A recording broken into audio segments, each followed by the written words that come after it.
Tranquilo, Marquinhos, tranquilo. É, A banda Levante surgiu em 2013 em Salvador, Bahia, mais especificamente na Praça do Campo Grande, do encontro entre Maiale Pitanga Rebouças, que era guitarrista de uma banda chamada Frida, que ele tinha fundado 7 anos antes, com vários amigos, e um professor de história, Felipe Lacerre, eu, que lecionava já com alguma experiência em sala de aula, desde 2006, em sala de aula em cursinho pré-vestibular, em escolas privadas de Salvador, em projetos junto à educação popular também. E nessa vivência, muitas questões, muitos questionamentos, né, muitas coisas acontecendo e aparecendo na cabeça, até que em 2013 o contexto que a gente estava vivendo no Brasil era um contexto de uma tomada de consciência em relação a algumas coisas que haviam sido prioridades naquele governo, na época um governo considerado de esquerda, um governo considerado pró-trabalhadores, um governo considerado progressista, mas que teve como mote a Copa do Mundo, os gastos da Copa do Mundo e todo aquele ano de turbulências em 2013. Na nossa leitura, um ano de Ogum, né? Então a guerra como signo do ano. E a partir daí, não foi pelos 20 centavos e as manifestações crescendo, né? Como nós não tínhamos visto ainda, pelo menos aí em 2 décadas, quem sabe. E com muitas novidades em relação aos movimentos anteriores. E tudo isso fazendo a gente pensar mais coisas, ler mais coisas, ouvir mais coisas e ter muito mais a dizer. E aí, naquele ano, por intermédio de um conhecido em comum, eu e Maiara nos encontramos. A gente era somente assim, conhecidos distantes, a gente não tinha uma amizade ainda. A gente se conheceu com essa ideia de a gente se juntar para fazer um projeto musical. E aí nós conversamos e a partir dali a banda veio a se formar no plano concreto. Ela nasceu no dia 23 de setembro de 2013 e a partir de então ela foi sendo montada para existir na realidade. E aí nós tivemos vários músicos que por impossibilidades várias da vida não puderam permanecer. E aí em 2015, em 2014, com uma formação que se estabilizou por um tempo, a gente fez uma participação num festival em Salvador chamado Desafio das Bandas. Nossa primeira apresentação foi no Portela Café, pela semifinal desse festival.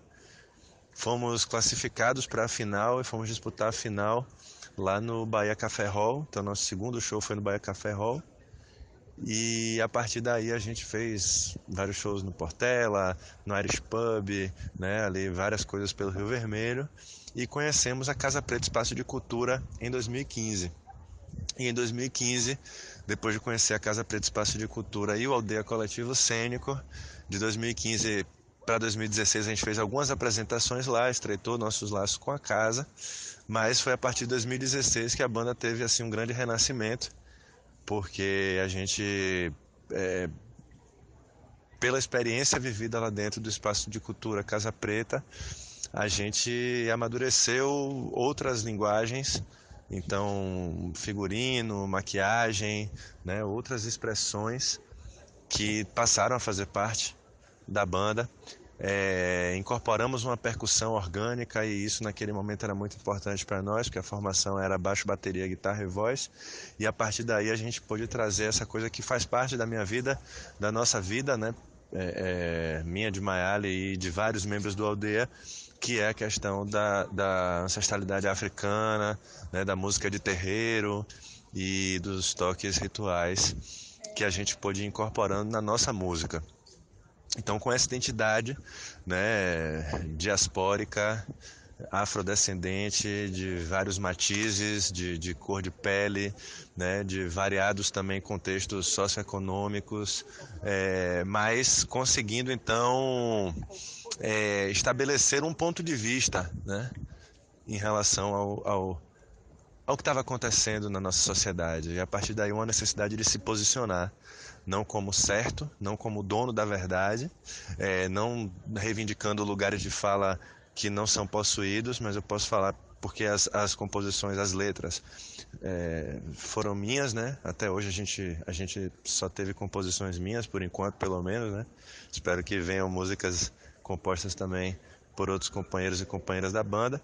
Mas, por enquanto, como a pessoa que tem o discurso, né, eu posso dizer que esse discurso que a gente diz que é incendiário, com o pensamento libertário, ele não se propõe a ser a verdade, nem ser dono da razão, mas é uma necessidade de se posicionar como cidadãos e reivindicar a cidadania, reivindicar o Estado democrático de direito, reivindicar que o Estado não se apresente para a maior parte da população, e essa maior parte da população sendo afrodescendente, que o Estado não se apresente somente na forma da repressão, sempre com sua face mais brutal, com sua face que humilha, a sua face que tira a dignidade, né? E sempre a serviço dos interesses de uma minoria que detém o poder econômico, né? Então esse é o nosso ponto de vista. É sobre isso que a gente fala, Estado democrático de direito, cidadania para começo de conversa. Isso que ainda não se conquistou no Brasil, uma república verdadeiramente da coisa pública, né? Os paradigmas ainda do século XVIII, do século XIX, que ainda no Brasil são, como dizem alguns teóricos, como disse Sérgio Buarque de Holanda, a democracia no Brasil foi um terrível mal entendido, né? Então esse mal entendimento histórico e proposital, que ainda hoje é defendido por setores que expressam esse pensamento das elites do Brasil, muitas vezes com desonestidade intelectual, distorcendo os fatos, distorcendo a trajetória histórica, mas dialeticamente nós temos buscado incorporar as contradições, incorporar as críticas e seguir adiante. Então a Levante tem uma missão que é nesse sentido, uma missão pedagógica, pedagogia histórico-crítica, Demerval Saviani, sabe? Tá ali no chão social, Salvador, Bahia, Brasil, e desse lugar nós falamos e mandamos nossa mensagem para o mundo, a tantos quantos queiram e possam ouvir. E a música Procedimento Padrão foi baseada numa história real, aconteceu comigo e com Mayale, especialmente com Mayale, na praia do Porto da Barra, em Salvador, Bahia, uma área que está vivendo um processo de gentrificação esquisito, né?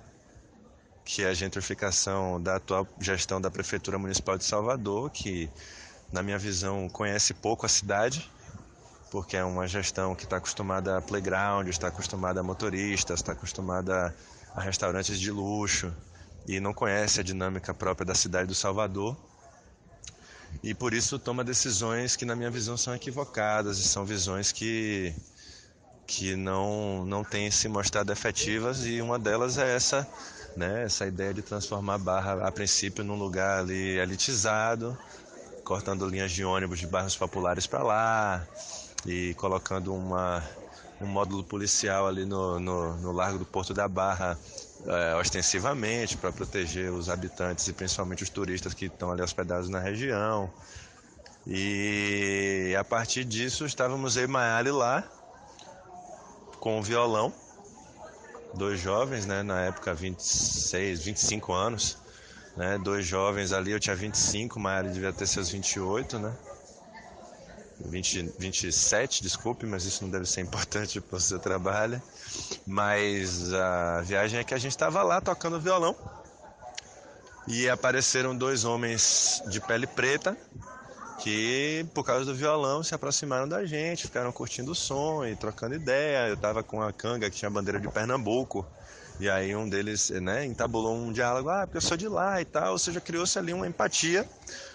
E nada demais, os caras ficaram próximos, mas não colados com a gente. chegaram vários amigos que a gente estava esperando na praia, e vários desses amigos e amigas tinham outros matizes de cor, né? Matizes e outros sinais diacríticos também, a cor da pele e outros sinais diacríticos que diferenciavam daqueles dois homens, né? E aí nós estávamos fumando na época um cigarro Calton, né? Dunhill, também não precisa dizer para não fazer propaganda, mas era um cigarro industrial, e eles estavam fumando pacaia, e até fizeram essa ressalva: ó, a gente vai fumar aqui mais uma pacaia e tal. A gente, cara, nada com isso não, se fosse até outra coisa também, de boa, né, tranquilo, para nós tranquilo. E aí os caras fumaram, estavam com pouca pacaia, né, compartilharam ali o cigarro e tal. Dentro de alguns minutos desce um tenente da Polícia Militar do Estado da Bahia e 2 soldados em direção à nossa área lá, onde a gente estava. E aí começou, né, o show de horrores, né? Então, a maneira de se comunicar, de falar com eles dois inicialmente, né? Gritando e colocando numa situação de culpa já, né? Ah, vocês estão pensando que isso aqui é o quê? Pra estarem fazendo essa merda aqui, alterando meu plantão, não sei o que lá. E aí, né, fizeram os caras abrirem a sacola, e aí um deles levantou e falou: eu mandei você levantar? Não mandei, sente de novo. Aí o cara senta, né? E aí abre a sacola e mostra tudo, e os soldados começam a mexer na areia, né, procurando supostamente uma ponta de um baseado apagado, né? E procurar dentro de coco, e procurar dentro de lata ao nosso redor. E aí, como eles viram que não estava acontecendo, não tinha um pretenso flagrante de alguma coisa, eles foram revistar Mayale. E aí, nesse momento, eu percebi que havia um sinal diacrítico ali de uma cor de pele, né? E que quando eles vieram, um deles fez intenção de me revistar, o outro disse: não, esse não precisa revistar. E o restante do grupo não foi revistado.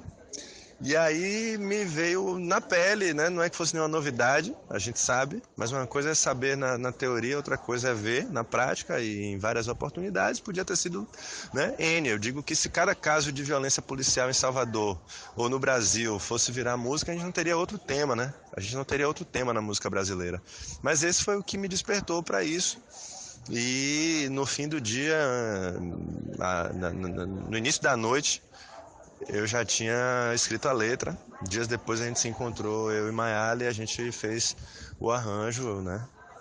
E a música Procedimento Padrão, que foi premiada com o 3º lugar no Web Festival, que é o maior festival de música independente, de bandas independentes do Brasil, lá no Rio de Janeiro, na Fundição Progresso. A Levante foi selecionada entre 1.403 bandas, a única representante do estado da Bahia naquele ano, e a gente foi e voltou em 3º lugar das 20 finalistas que estavam lá, com a música Procedimento Padrão, que conta essa história.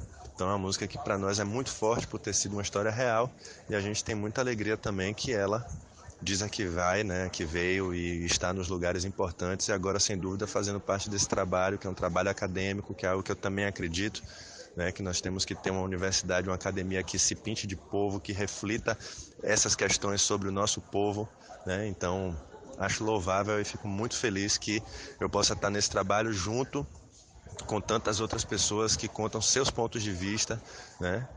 Essa história não é a história nem de longe mais violenta, mas ela expressa, né, a mentalidade arcaica, escravocrata da nossa polícia militar, né, quando fica procurando ali uma ponta de um baseado dentro de um coco, dentro de uma lata, né, remexendo a areia como se isso fosse ser prova de alguma coisa, sendo que a gente sabe qual é a lei, né? Então por que a lei não se afirma, né? Se eles achassem uma ponta de um baseado ali, eles iam fazer o quê? Uma ponta de baseado configura o quê no Código Penal, na atual lei de droga do Brasil?